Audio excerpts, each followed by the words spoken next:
Hi, it's Laura with Following the Paper Trail, and this is the first video in the overview videos of each of the 5 sections of the Binding Basics and Beyond album. If you haven't watched the video for what the Binding Basics and Beyond source book is about, I do recommend you go ahead and watch that video. The link is in the information down below the video screen.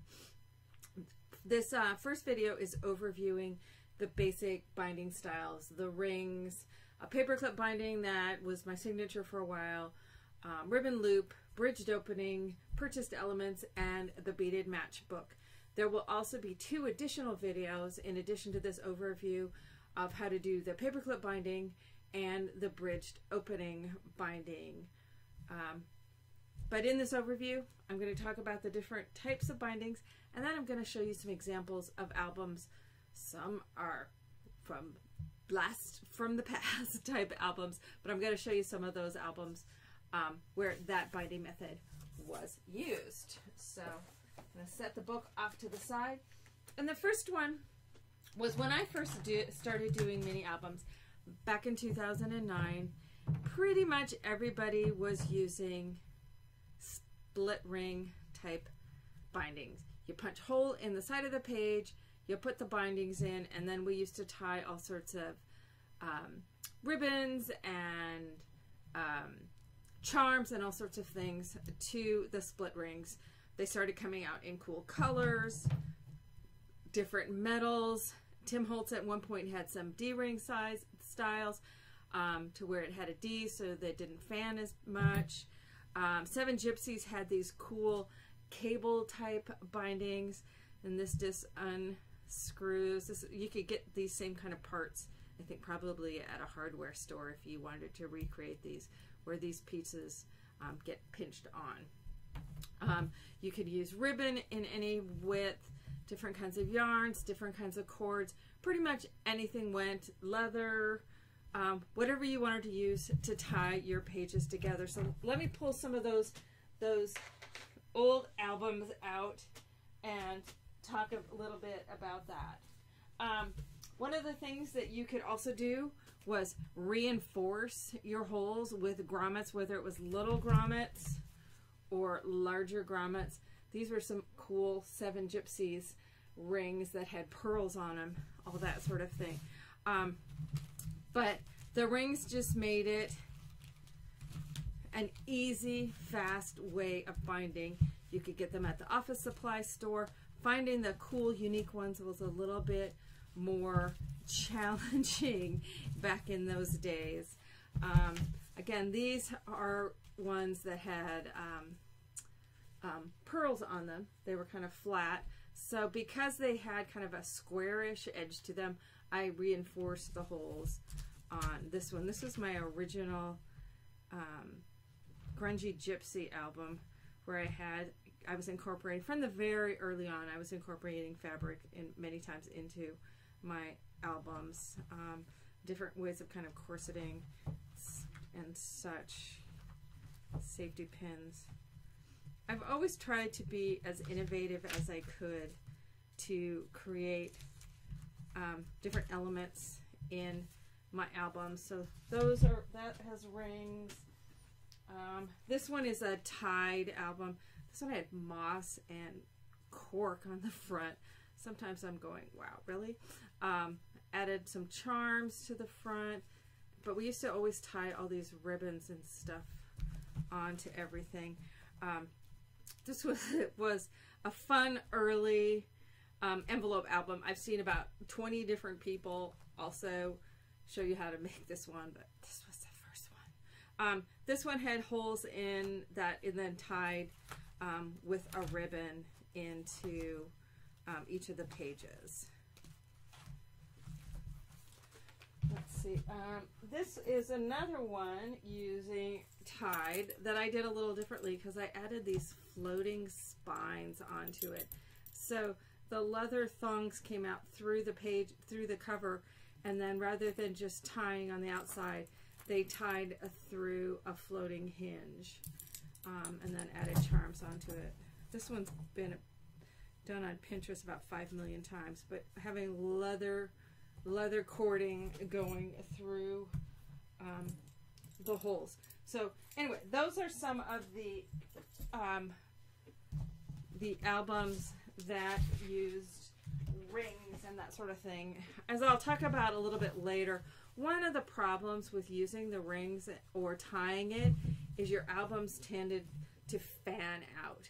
And so early on, I started exploring ways to where we could do binding on an album, but the album didn't end up being like a half circle when it sat. So that inspired me to moving forward to look at some other ways of binding our albums. Now, you can just punch the holes, just like you had seen in those. You can even reinforce them with grommets. But another method that I used frequently, and it kind of became one of my signature bindings, was using paper clips and brads to make loops on my pages. With this one, you could do it two ways. You could do it directly to the page, and you just scored a 1-inch fold over strip to cover over the back side of the brads. Those of you who have followed me for a while know I really don't like the look of the back side of the brad, so I always want to cover it over. So if I punch my holes here, I can cover over. Alternately, I can do it as a separate strip that has it's 2 inches wide, and I scored in half down the length. I add my binding loops to the front. It can then sandwich over the page and attach. So let's do one of these real quick. Now this, because I'm using these giant brads, rather than the Tim Holtz brads are my favorite, but they have a really tiny head. And once he stopped making the little washers years and years ago, some of you are going, washers? He had washers? Yeah, about 1 million years ago, back in the dark ages, he had little washers that you could put over with the brads. I wish he'd bring those back. Those were so perfect. But I've been using these larger brads. We Remember Kippers also had larger head brads with the thin legs, but they don't make those anymore either. So I've started using some of these that you get at the office supply store. They have a really wide leg on them, so I end up having to punch holes with my crocodile for these guys. And I'm going to do this without even measuring. So, okay, I'm going to need my big hole punch because it won't fit all the way over without punching another hole in there. So I'm going to kind of eyeball these in because I need to punch on the other side of the hole.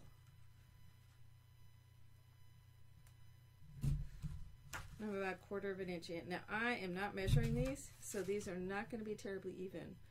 I'm pretty sure. Let's see how good an eyeball job I can do. Anyway, well, hey, that's not bad for spacing. But with these then, you're going to take your brad and you're going to put it through, I like to put it through the center loop and have the large loop out, or depending how close you were to your edge, you can have the small loop. But I like going kind of in the middle of my paper clip. And nowadays we have all these fun and funky and cool colors of paper clips. When I first was using this, we had like brass or nickel. So these, you know, I'm feeling so old these days. I've been doing this for so long now. So these just all slip through those holes. And you just want to make sure the loop of the paper clip hangs over, and then I can attach this down with adhesive or glue, cover over the back of those paper clips. And then depending on what you're doing with your pages, whether you're matting them, this could be a pocket page. If you do a sleeve type page, you can make it on a strip like this and attach the sleeve to this unit. But then these can go onto rings, they can go into a ringed binder. You'd have to space them appropriately with a ring binder. Or they can be tied, but it's a fun way to, in kind of a more interesting look than just punching holes. So you could add that on too. Now I was going to do this as a separate video for this binding, and guess what? I just showed you how to do it. So that's one less video that I have to do. So anyway, the paper clip binding. And I was just sitting here thinking, should I just stop or should I just incorporate those 2 videos in here? I think I'm just going to incorporate those 2 videos. So that'll be a couple fewer videos that we need to do because I just jumped ahead of myself. Another type of binding is a ribbon loop binding. So rather than making loops out of paper clips, we can make loops. Oh, this guy's starting to come apart a little bit. Adhesives don't last forever. So with this one, I had on these pages, if you can see in there, they have little ribbon loops. So there's little loops of ribbon that then hook on to how I've tied the pages. And these loops then were, since these are pockets, they looped inside and were just sandwiched into the seam of the page. And then that just allowed those pages to attach to the ribbon binding on this baby album from so long ago. I have to glue that. This is a testament to using glue versus adhesive. So that's a ribbon loop binding. Let's see, what we also have is a bridged opening. Here's an example of the bridged opening. It's kind of tiny, so it's hard to see, and then I'll show you how to make that. With this bridged opening, I have a little tiny little hole punched in there, and then there's a little wire loop that comes out. That's also done from a paper clip. So these then give you a really durable, it's not like it's just a hole punched in your cardstock or chipboard that could rip out. It's actually, this one has a little wire loop in it. And to show you how to do that real quickly, pull all the goodies since I'm incorporating 3 videos into this one. Here's another example of that bridged opening where I've punched half circles and then I've spanned across it with a ribbon. And since I wasn't doing this on this video, let me grab a hole punch real fast so I can show you how to do that. So you can do it, as I said, with ribbon. You can use cord. You want something that's not going to stretch. So yarn is not the best option. So with our page, we're going to score about an inch away. You can do less depending on how big your holes are going to be. And we're going to score and fold it. For the one with the ribbon going across it, I'm going to do relatively large holes. So this is a 3/4 inch hole. And so I'm just punching holes. And then I open this back up again. So then I can take my ribbon or my cord, whichever I want. So this is some cord. With a cord, if it makes you feel more comfortable, you can do a double thickness. I don't think it needs it. But then I will just attach this next to the fold. I would recommend gluing it down, letting it dry, and then you fold this over and you get this where your ribbon, and this makes a nifty little loop that can go over rings, it can be tied, it can go over in a notebook rings, that sort of thing. So another unique way for doing just a basic binding, but giving your pages maybe a little bit more pizzazz. Now when you want to do with the paper clips, you're going to want to have a wire cutter. Tim's scissors will go through these pretty good, but if you have a wire cutter, saves some wear and tear on your scissors. So I just split these guys to where then I have a couple of loops. I'm going to trim them down. So you need a loop like that. You can also just use wire if you got wire, to where they're about an inch long. So I'm just going to do 3 of them. rid of the wire so I don't drop it and step on it, because that would not be comfy. Again, I'm going to have a folded over edge. This is also going to reinforce your edge and give it a little bit more strength. Now I'm going to take and just use my crocodile, and the larger, the 1/4 inch, is that 1/4, 3/16? It's 3/16. If you have a 1/4 inch, that's a little bit better. But I'm going to just punch it to where it's halfway across. If you prefer to make sure you're getting a full circle, you can punch circles and just center them onto that fold. So there we go. So we got those in there. So now I'm going to need some needle nose type of pliers. Don't have to be fancy ones, but I want to make it this loop so it's about the same width as my little hole. So it needs to be a little, whoops, a little skinnier. Just about stuck that in your eye, didn't I? So then I'm going to about 1/4 inch down, just fold this.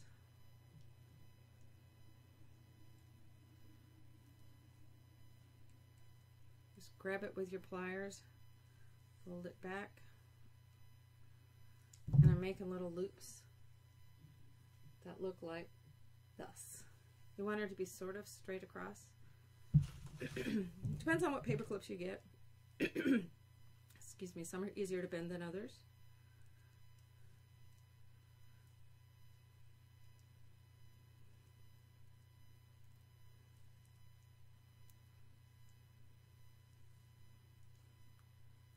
Wiggle them around with your fingers a little bit. Don't have to be perfect. I like it to have that little bit of handmade quality character. If I wanted perfect, I'd buy it. And then it's not nearly as cool. Alright, so then we can wiggle these guys around a little bit. So then you can just take, and just like we did with the ribbon spanning across, we're going to take these little guys and slip them through the hole. Well, maybe not that one. He's a little plus sized. So, and again, then I would take some glue that down, let it dry a bit first, and then you'll be able to fold this over. And that gives you your rings. Now, if I used a little bit larger hole so that I could use a little bit wider ring, it could probably fit better on, like if you're using like a binder to put these in with. But this is going to give you a nice strong connection, and you want to have that 3/4 inch to 1 inch of wire on the inside. Again, you could just use wire that you purchase and bend it to the shape. It's just, paper clips are easy, and you probably have them around the house. So then, as I said, you'll just attach this flap down, and that gives you your binding. Excuse me. And we're going to just take, to make this one a little bit bigger, I can just use my hole punch and just make it a little better fit. So slip this puppy right on through there. He's just, you know, some of us are a little wider than others. And that way, if you need a little bit wider one there. And that gives you the,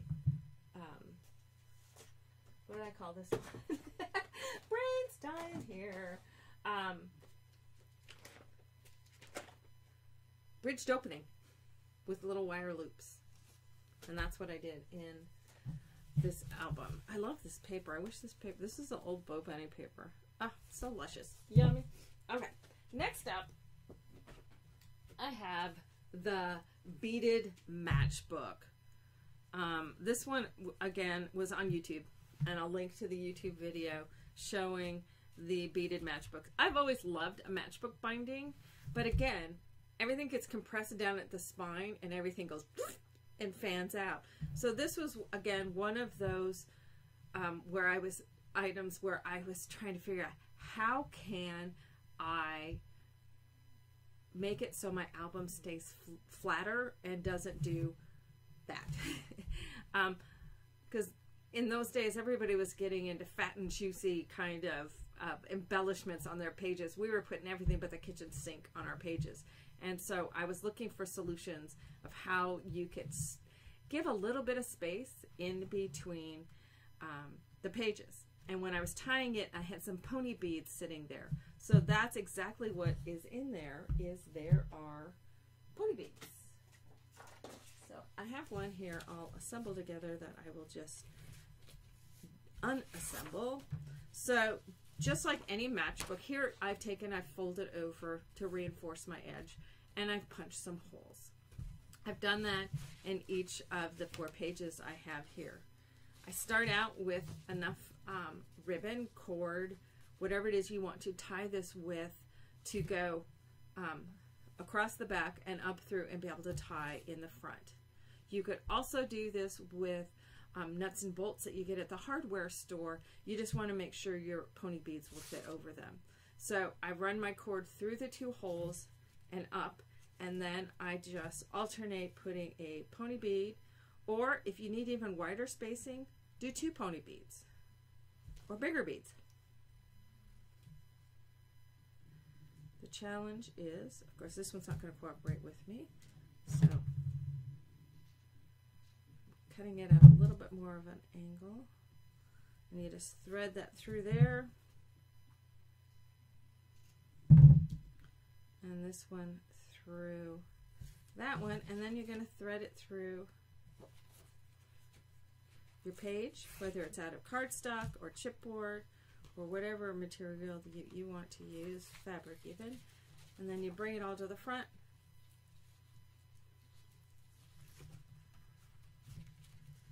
And tie it off. Now, if you're tying it in a bow, I would tie it in a knot and then tie it in a bow so it doesn't come untied. But since I want to be able to take this one apart for demo purposes, but the beaded matchbook is a fun way to use. Here's another example of a beaded matchbook that I did years ago. I seem to use it a lot at Christmas time.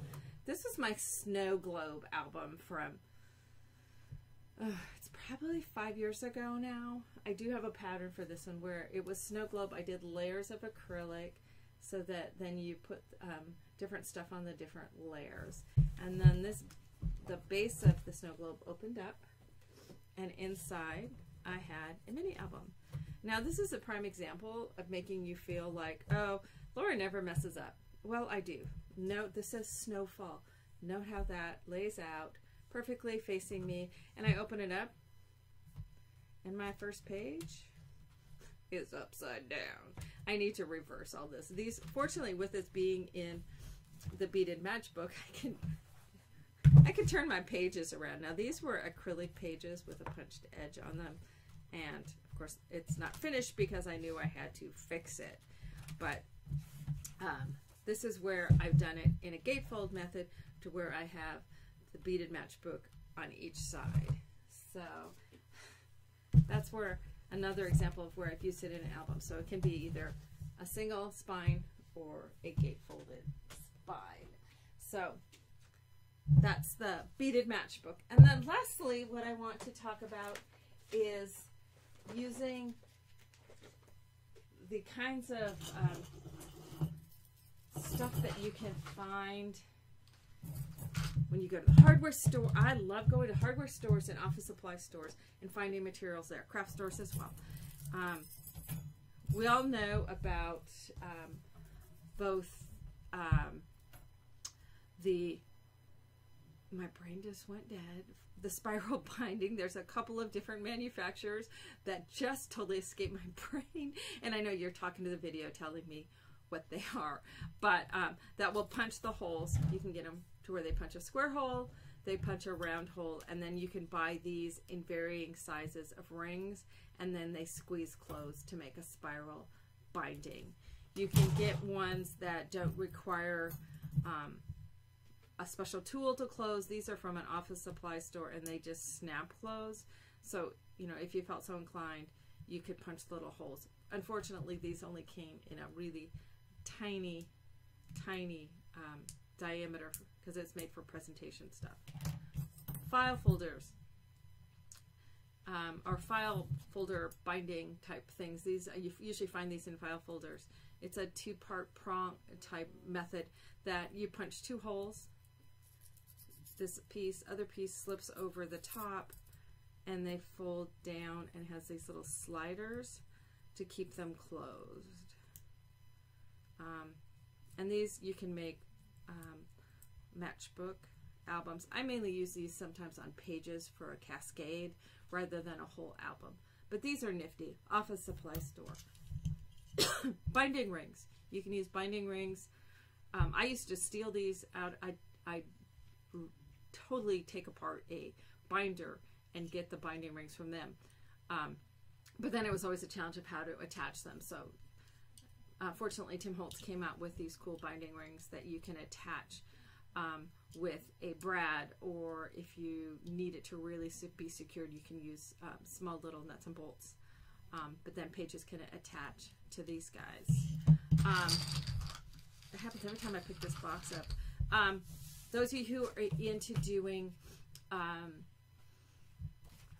keeping yourself totally organized with planners, this comes from the planning market. Now this requires a special tool to punch these special holes, and then you buy these discs, and these then attach through these special holes. The beauty is you can take pages out. So if you want to make your own planner, you can buy these discs. These discs comes in cool colors. It does require the tool to punch the holes, but it can also be used to create a mini album with a different look with these discs, and so that holds those pages together as well. So and this is from Staples. This system is from Staples. It's called an ARC system. So there's a variety of different bindings. As I said, you can use nuts and bolts from the hardware store, binding rings, binder loops, discs, any number of things that you can find that are already made. So if you're needing to find something quick. So basically, that's an overview of the basic bindings. So we went over rings, etc., the ribbon loop, the bridged opening with ribbon, cord, or wire, the beaded matchbook, and the purchased elements. So instead of having two extra videos showing you the paperclip binding and the bridged opening, I incorporated them into this one. So you're good to go for the basic bindings part of the Basic Bindings and Beyond source book. So thanks for watching. On to the next one.